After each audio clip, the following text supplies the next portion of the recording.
ఆరాధించుట ధనమున్న చూసిన స్వామి మదిలో కోరిక ఒకటి కలిగెనుగా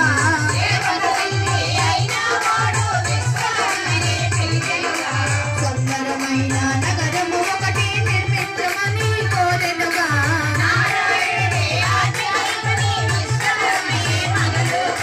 నాలుగు దిక్కుల పరిశీలించి వాసు గణితమే లెక్కలు చూసి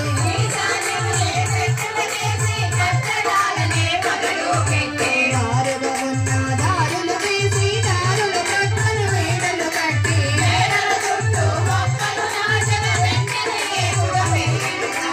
ఎత్తుగా ఉన్న కోటను కట్టి కోట చుట్టూ దారులు వేసి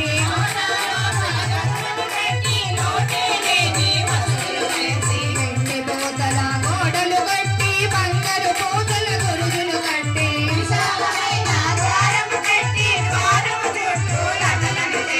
నిండుగా నీటి కొలనులు కప్పి చక్కని పూల తోటలు వేసి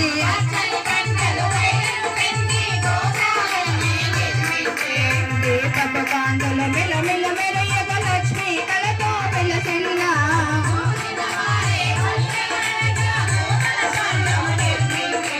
కపుల మాత వెంటరామ నగర ప్రవేశం చేసెనుగా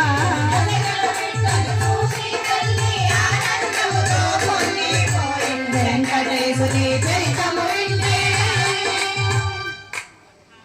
మరి శ్రీనివాసుని పెండ్లి పిలుపు. మరి శ్రీనివాసుని పెండ్లి పిలవాలంటే మరి ఆ కొబ్బరికాయలతో ఆట ఆడాలండి.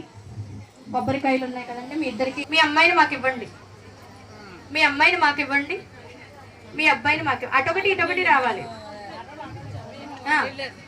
మీ అమ్మాయిని మాకు ఇస్తున్నారు, మా అబ్బాయిని మీకు ఇస్తున్నాం, చెప్పండి. అటొకటి ఇటొకటి రావాలి. అటు ఇచ్చేయండి. అట్లా 5 సార్లు అయిపోయిందా? కొబ్బరికాయ దండం పెట్టుకోండి, తాంబూలం పెట్టి హారతి తెప్పించండి.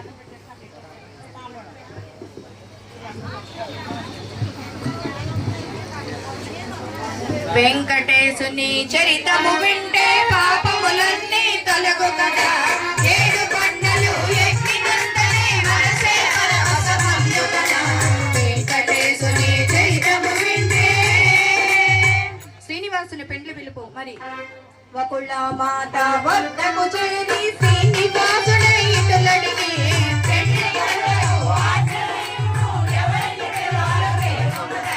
14 లోకాలు పిలుపుము తండ్రి, అందరూ నీదు బిడ్డలు కాదా.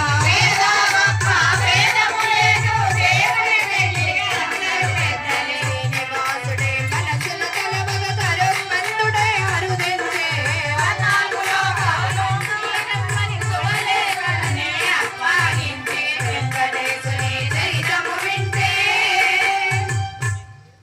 మరి శ్రీనివాసుని పెండ్లి పనులు మరి దేవతలు వచ్చి చేస్తున్నారంటండి. పసుపు దంపటం దగ్గర నుంచి మరి సున్నపెళ్లి విసరటం దగ్గర నుంచి అవన్నీ కూడా పెండ్లి పనులు చేస్తానికి పెండ్లి పెద్దలు అందరూ కూడా ఇక్కడున్న వచ్చిన వాళ్ళందరూ కూడా వకుళ మాతని స్వామివారు అడిగారంట. ఏమని? అమ్మా ఎంతమందిని పిలవాలండి? 14 లోకాల నుంచి అందరినీ పిలవ